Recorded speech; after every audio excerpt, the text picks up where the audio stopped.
say levels, I'm going to tell you, and I did tell you, that the first level is very easy, as you can see from this.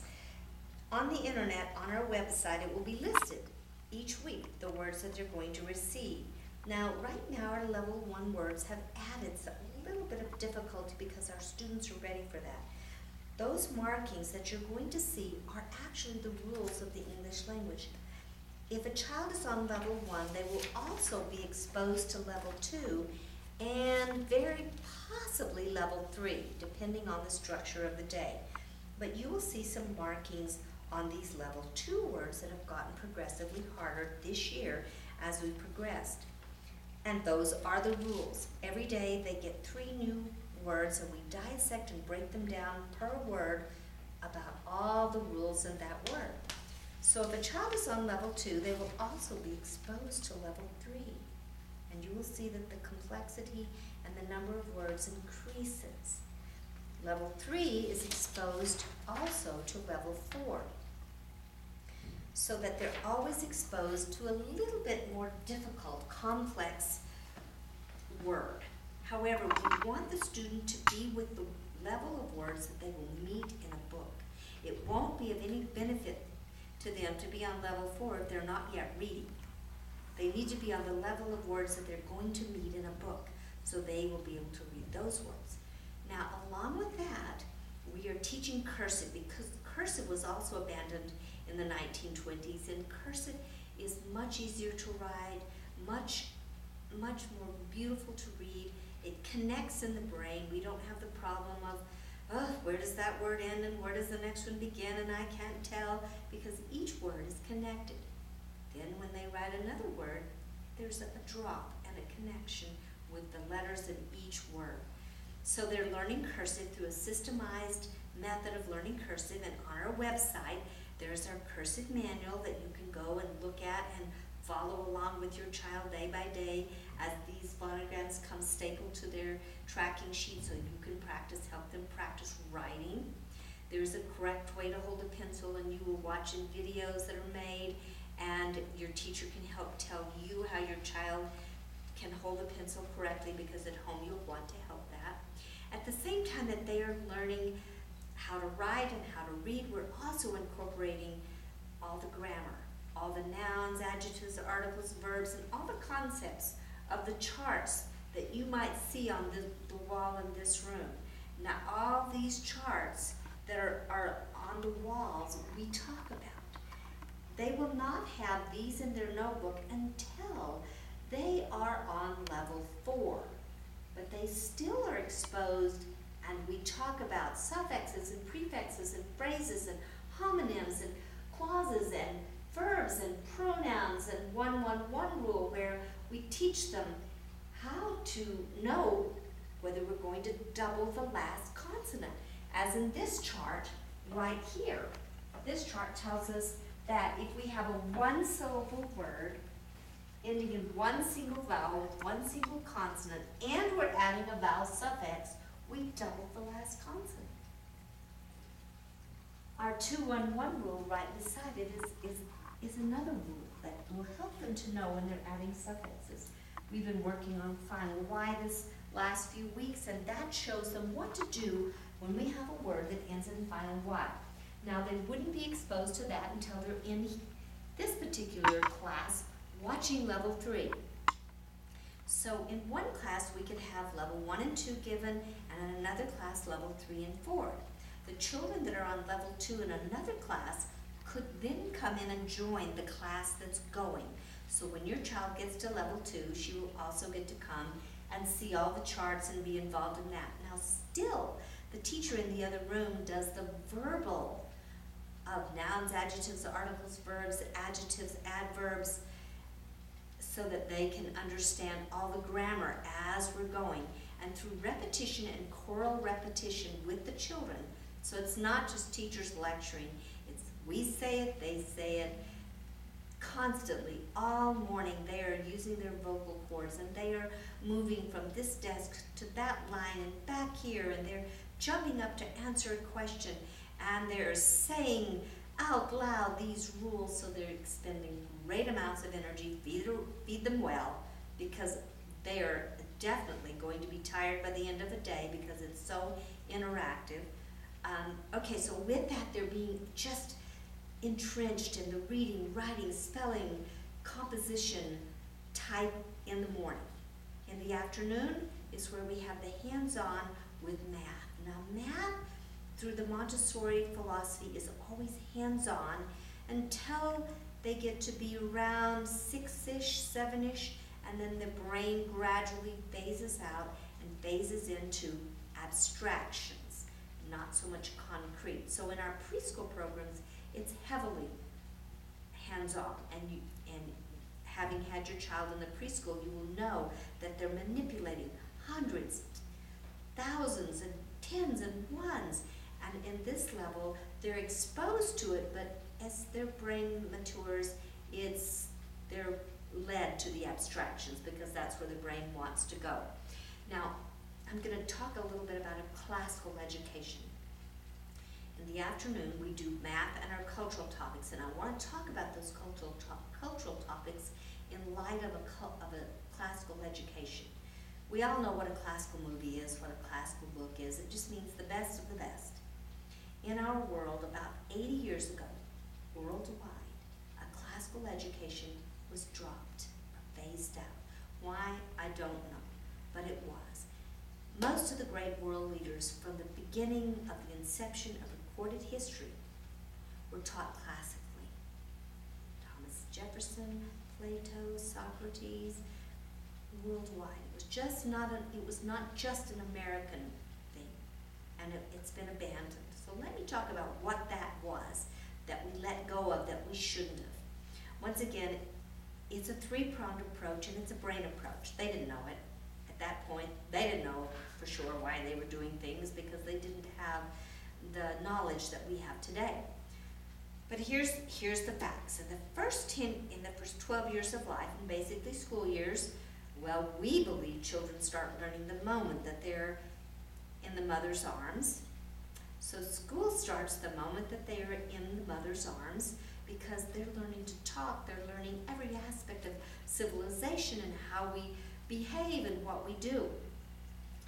However, in school, most schools in America just educate from 5 up until, well, high school. But in this model, from about 6 to 12 was called the grammar stage, and grammar meant mechanics of nuts and bolts. Did the people in the 1700s have it? Oh yeah, they did. Reading, writing, and arithmetic. They did it. They could read it. They were teethed on Shakespeare and the Bible. They could read that because they didn't have basic readers. That's how their parents taught them to read, was with real literature, not made-up literature and basic readers. So at that point in the brain is doing lots of learning, Now, something interesting I've learned is that at about 10 or 11, the human brain drops glucose levels in half because the brain shifts gears and moves to the next stage. How old are you in the 5th grade? 10 and 11. So the brain's job of learning shifts gears and it moves to the next level. And from about 11, 12 to 16, that stage was called logic. Now you're going to like this because this is what the job of the brain was with logic. And the Americans that are reviving the classical model of education have fondly, jokingly renamed it the argumentative stage because it sounds like you're arguing. So teenagers are not nasty, awful little beings that are just saying, but why? Can't you do it a different way? No, their brain has shifted gears to question. Do we always have to do it that way? Couldn't we do it a different way? Well, logic gave us electricity, heating and air conditioning, smartphones, the internet, every imaginable convenience was given to us because the brain began to question. So is it a good thing? Absolutely. So what the classical models of education did is they took that natural propensity of the brain and taught it to use it well. Now, you get to ask yourself, how are we doing in America today with thinking well? We all have our own opinions. I know I have mine. And with the divorce rate at 50% and bankruptcy skyrocketing, I think some people aren't thinking. I'm not here to judge. I'm just here to say we ought to look at what we're doing as a nation worldwide. So, those classical educators taught them how to think. They had the basics, they taught them how to think, and then the next phase was called rhetoric, and it was around 16 to 22, college age. And they taught them, they laid the foundation, they had the mechanics, they could think right in such a way that they could produce results. Now they taught them how to speak eloquently and write beautifully. You cannot speak a language you have not heard, and you cannot write beautiful literature if you cannot read it, or you've never heard it. So, I really think that in some of our cases, we have the cart before the horse. We want children to write, and they can't yet compose a thought. They need to be exposed widely and deeply to literature, great literature. And it certainly would be above 5th grade reading level, wouldn't it? So we recommend our parents read aloud to their children. How long? Well, you know, in the 1700s, they didn't have 90 million things that they were doing. They read lots to their children. So how much can you read? We hope you will. We encourage you to read good literature, not dumbed down literature. Your child will come to read much better if they hear it fluently read to them aloud. It will become a natural process. That's what we advise and recommend and hope our parents will do with us. So, with that, our world can produce great leaders. Where do we need leaders? Just government? I don't think so. We need leaders in our homes, in our churches, in our communities, in our workplaces. We need leaders everywhere. As a matter of fact, we all lead whether we know it or not. Because what we do, we're saying, hey, this is good, do what I'm doing. Your children watch, so do the neighbor kids, so does everyone. All right, so now I'm going to get to the best part. Yep, the human brain has the potential for greatness, for magnificence, for wonderful, huge things. However,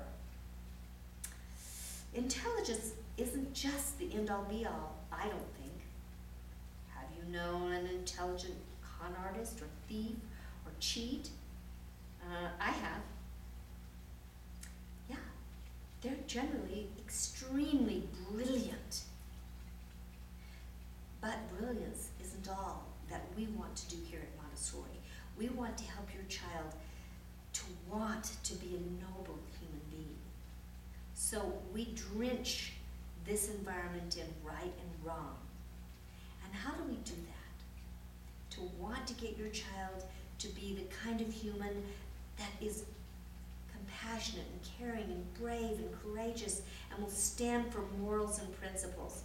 Now, we leave religion to the parents, but we are heavy on morals and ethics. Well, we paint the picture because they come here just a slate that's blank going, how do we do this? And we show them. We show them by going, yes, this is it, beautiful, do that again, that's wonderful, I love it. Or we let them know, not that way. So we do whatever it takes to let them know yes and no. And we do heavy amounts of yes and as loud as it takes. Some children who have had good boundaries set at home, all we have to do is just go and give them that little look that says, oh, and they go, sorry.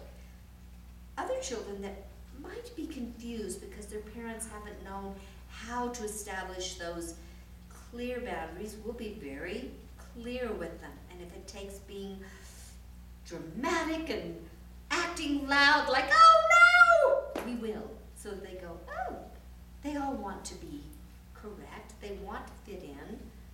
Now, So we're here to just set that beautiful example and let your child know it pays to be right and to do the correct thing, to fit in to the whole.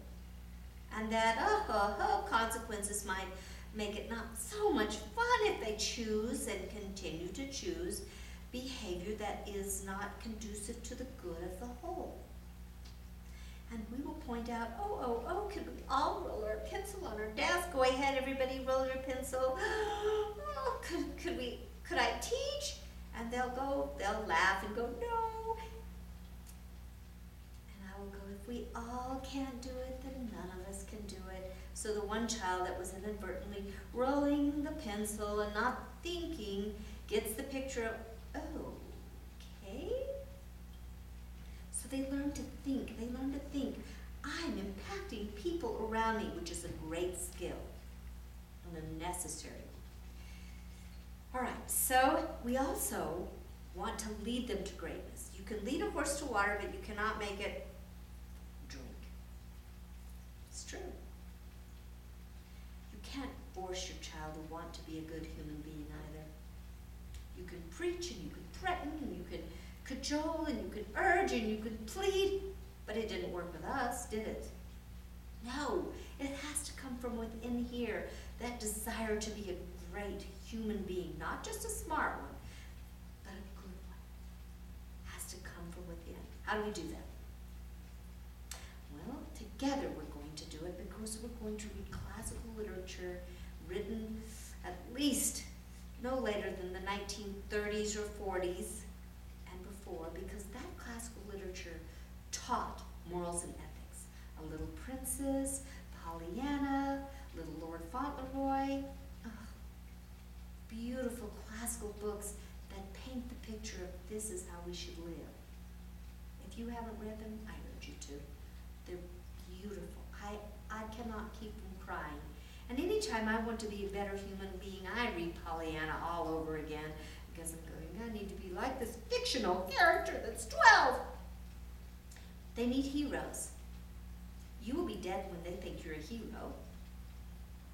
But they need heroes today to model their life after. It's not going to happen from movies. Where are they going to find their heroes? It's got to be in the literature. So we urge you to treat literature as a treasure, to expose your child to those ethics and morals and values that will lead them to greatness. So read aloud. We do. When they're eating here at Montessori, instead of talking with food in their mouth, we're reading aloud classics. And other times we're reading aloud classics. Any moment we can squeeze it in. And we're memorizing poems with ethics and morals. And you will get to attend recitations where your child will recite with the group and some individually these beautiful poems that teach them how to live. So it's not just about how smart can we get them. It's about how wise and kind and large can we help your child to become. And yes, reading and writing and arithmetic is all important. So that leads us to the last phase. The classical education is narrow and deep in those beginning years. And we follow that as closely as we can, meaning if you want the broad and shallow and a little bit of everything but not very deep in anything, it's called public education. So we're going to be narrow and deep. We're going to tickle their imagination with the cultural topics in the early years, but really we're going to reserve those early years for learning those mechanics, reading, writing, and arithmetic. And you're going to take them on field trips and expose them to books and places, and you're going to do lots of real life teaching about those things. And then when they get to that stage where the brain is ready for the next step, yes, they'll be going more in depth, and that won't be until they're 12-ish that we began to do more in-depth studies of those of that nature. So the other thing you need to know is your child is going to learn how to be a part of a whole, a community of children, how to behave appropriately. Who's going to teach them how to be a friend? Well, it's going to be you. We're going to teach them how to be appropriate in group. And yes, they'll have an opportunity to play on the playground, which, by the way, we don't turn them loose and just say, don't kill each other, say bad words, or shove and push, don't bleed.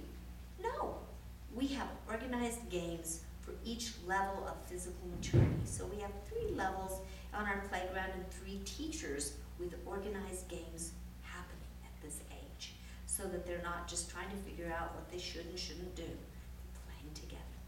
And when they're in the classroom, they think it's so delightful to smile at their friends and to sit by them at lunch and eat, but you are going to invite children over to your home to teach them how to be a good host and a good guest.